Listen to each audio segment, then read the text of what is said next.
할렐루야, 오직 예수.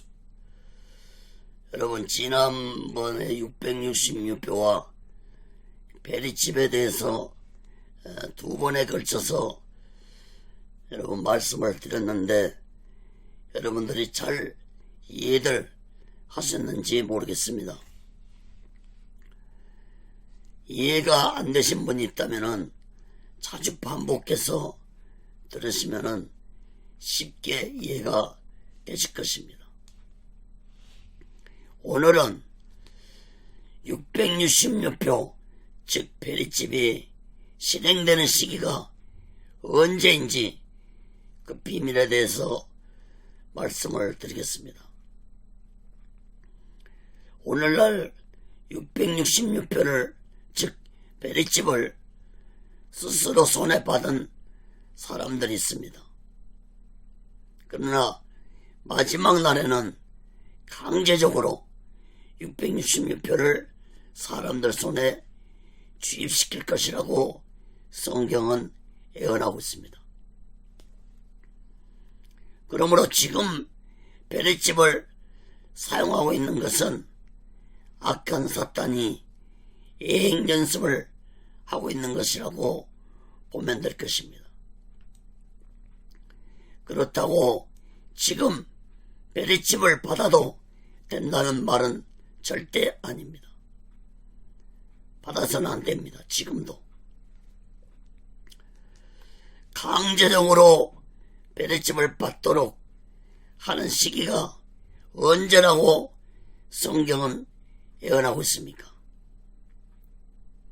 성경은 여기에 대해서 분명하게 예언을 하고 있습니다.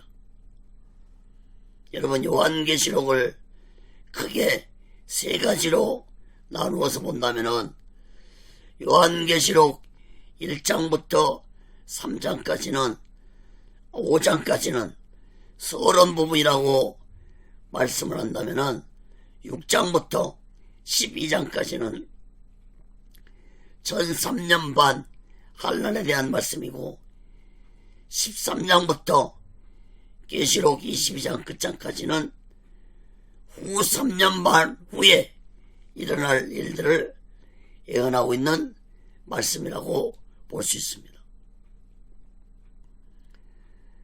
여러분, 적그리스도가 등장하면은 그때부터 7년 대환란이 시작됩니다. 여기에 대해 성경은 분명하게 예언을 하고 있습니다.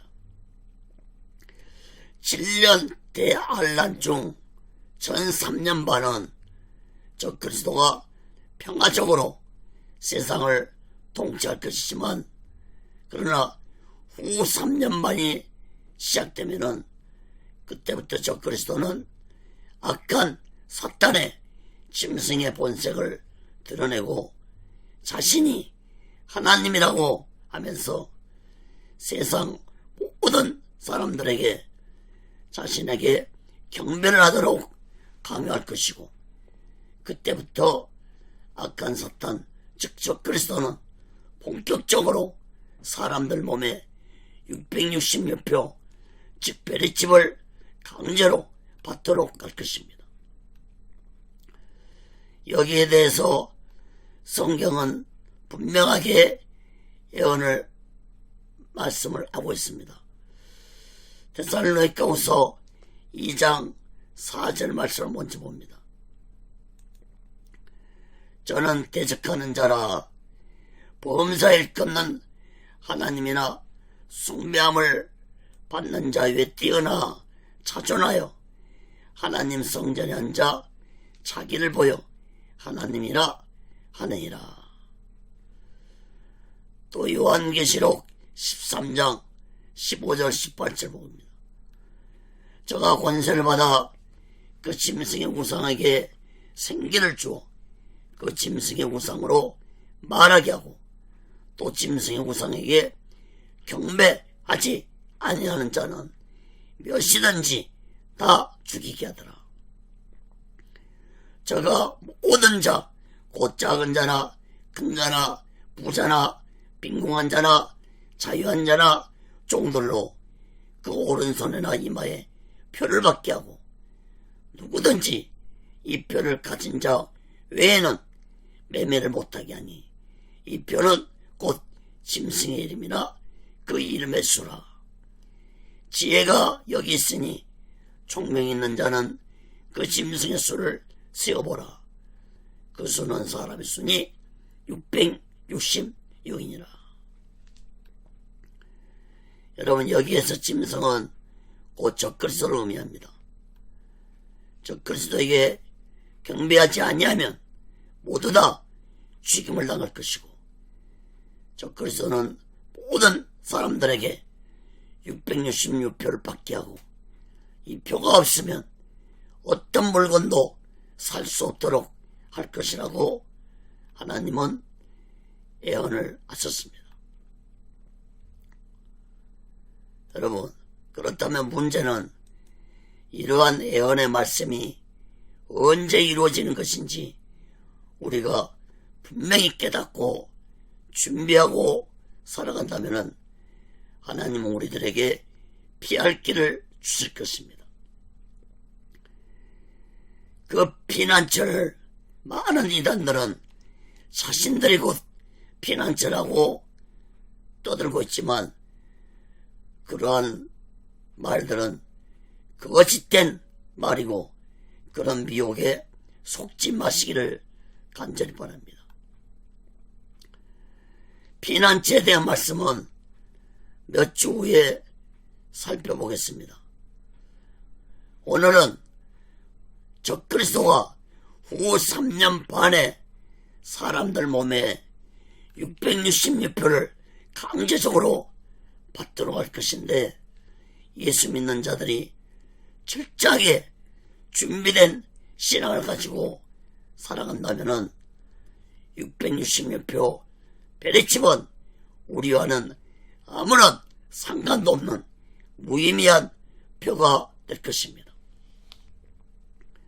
다음 시간에 어떤 신앙으로 우리가 준비해야 이러한 베리칩이 무의미하게 될 것인지 말씀드리겠습니다. 사랑하는 여러분, 먼저 분명하게 말씀드릴 것은 예수 믿는 자들이 철저하게 오직 예수 신앙으로 준비를 하고 살아간다면 후 3년 반은 예수 믿는 자들에게 아무런 영향도 주지 않는다는 사실을 깨닫기 바랍니다. 그러므로 우리들은 조금 더 두려워하지 말고 요한계시록에 예언된 하나님의 말씀을 잘 해석하고 잘 이해하고 순종해서 살아가야 할 것입니다. 그렇다면 우리들은 먼저 요한계시록의 말씀을 이해하기 위해서는 마지막 때 7년 대환란은 언제 시작되는지 알아야 할 것입니다. 앞에서도 말씀드렸지만 계시록 6장부터 12장까지는 전 3년 반 환란입니다. 7년 대환란이 일어날 때 7인과 7나팔과 7대접 재앙이 일어날 것이라고 예언하고 있습니다. 7년 대환란에. 그런데 먼저 7인 중 첫째인이 떼어질 때 적그리스도가 나타날 것이라고 성경은 예언하고 있습니다.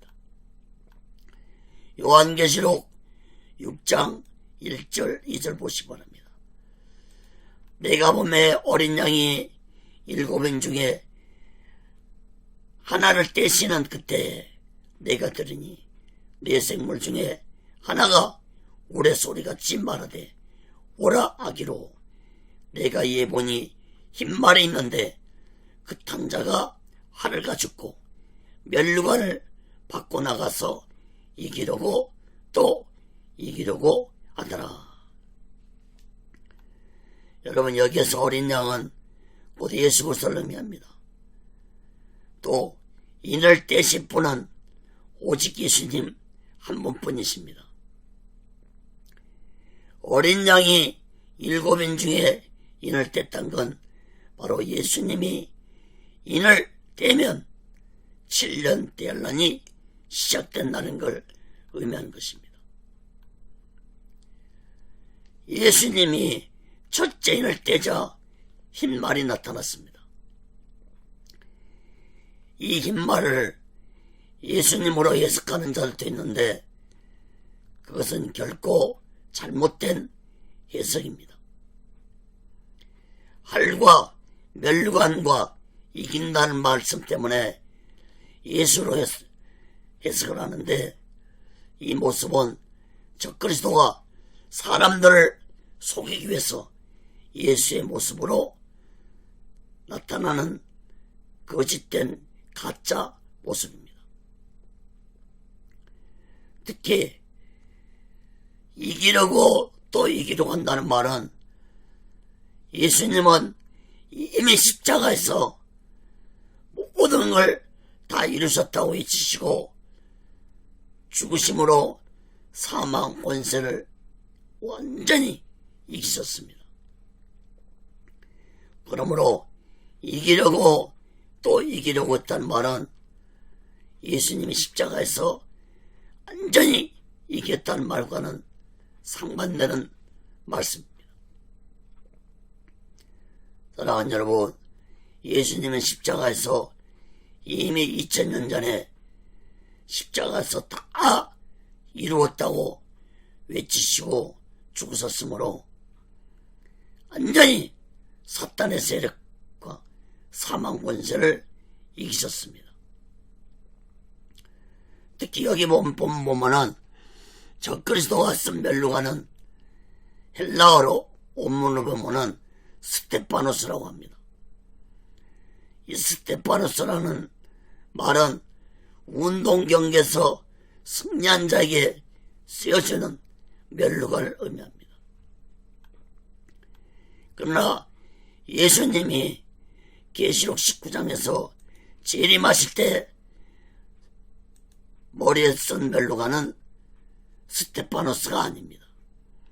계시록 19장 12절 봅니다. 그 눈이 불꽃 같고 그 머리에 많은 멸류관이 있고 또 이름 쓴 것이 하나가 있으니 자기밖에 아는 자가 없고. 여기에서 멸류관은 헬라어로 디아데마라고 하는데 왕관을 의미합니다. 그러므로 적그리스도가 쓴 멸류관은 예수님이 쓴 멸류관하고는 전혀 다른 의미의 멸류관이라는 사실을 깨달아야 할 것입니다.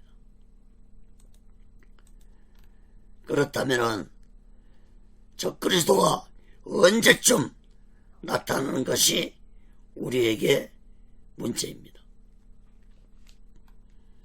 이 적그리스도가 예수님의 인을 떼자 흰말을 타고 나타난다고 했습니다.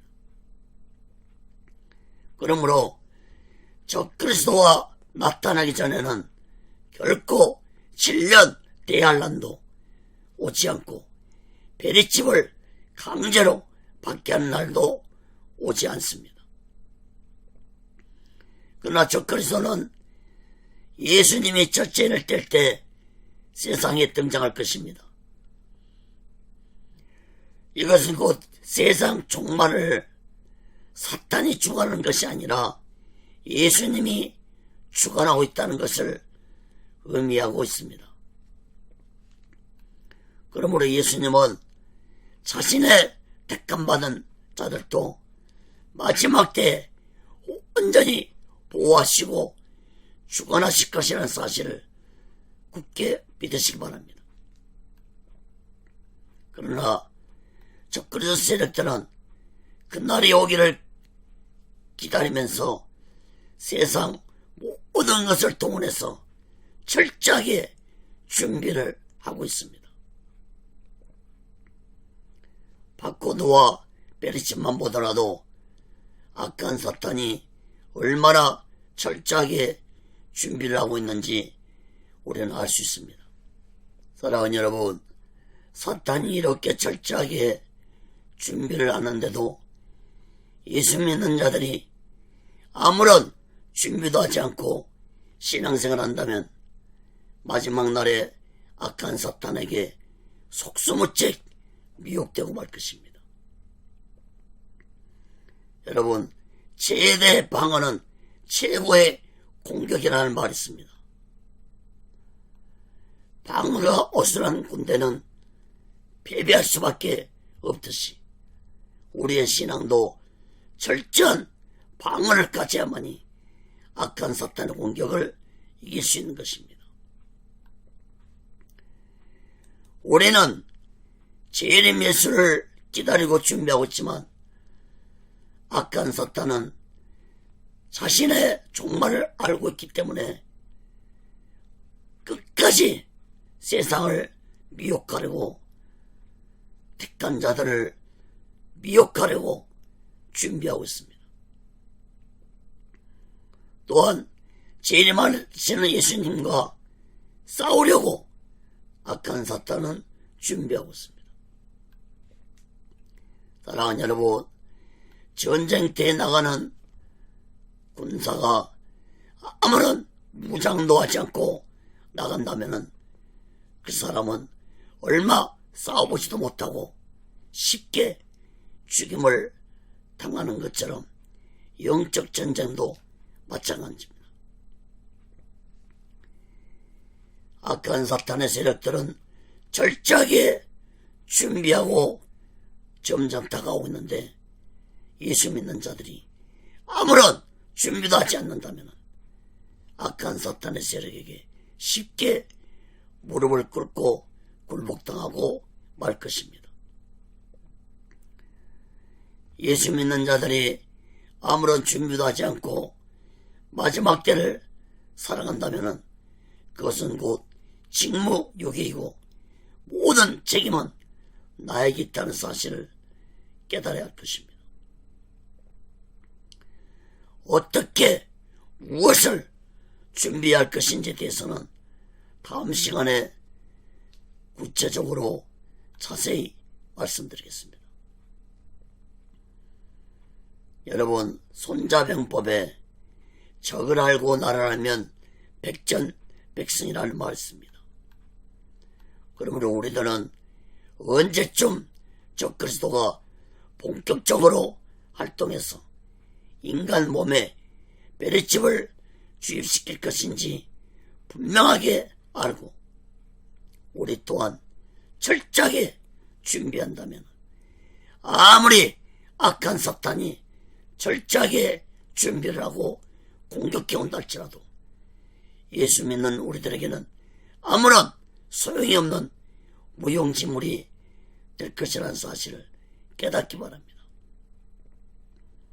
사랑하는 여러분, 이단들은 요한계시록 말씀을 두렵게 가르칩니다. 그러나 요한계시록 말씀은 결코 두려운 말씀이 아닙니다. 오히려 요한계시록의 말씀은 예수 믿는 자들에게 믿음과 소망을 주시는 말씀입니다. 그러므로 여러분, 절대로 두려워하지 마시고 나의 신앙을 오직 예수 신앙으로 철저하게 준비하시기를 간절히 바랍니다. 다음 시간에는 구체적으로 우리들이 어떻게 준비를 해야 할 것인지 대해서 말씀을 드리겠습니다. 여러분, 다음 시간에 뵙겠습니다. 감사합니다. 구독과 좋아요, 알람 눌러주시기 바랍니다.